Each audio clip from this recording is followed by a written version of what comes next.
So Tesla coil that produce the famous wireless power. Have been able to produce my own. I did it as long as I can.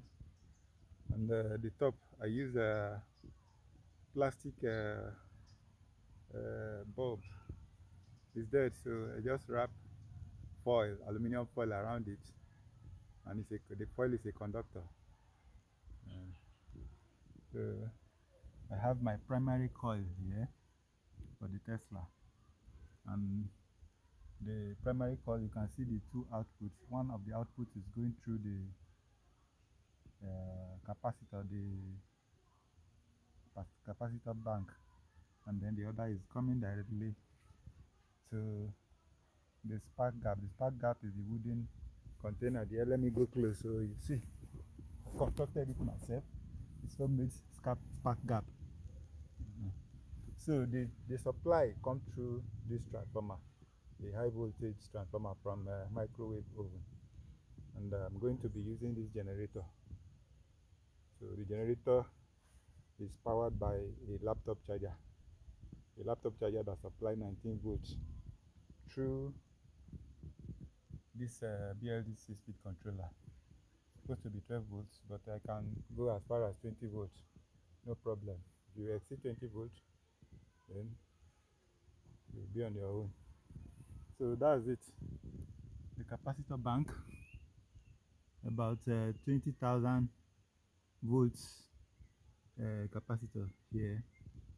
We have this spark gap, adjustable, and I have this fluorescent tube and the twisted to test the conductivity of the resonance. Meanwhile, I will on the system and just end it at the generator to test the voltage output of the generator, although it doesn't have too much power, but let us see the voltage. Voltage sometimes can be converted to power. So I have put a multimeter. It should be working okay. It's connected already. I think it's supposed to be off, but it's working already. It's giving 8 volts over there already. This low RPM is giving 6 volts. So now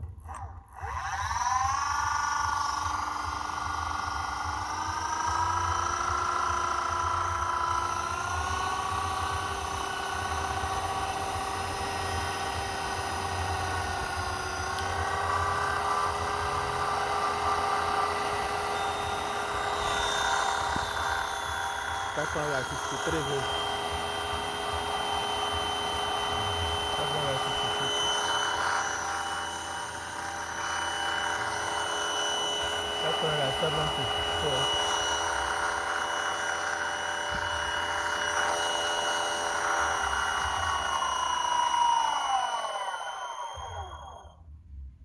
So in the next clip, I should connect it to the transformer and see the output.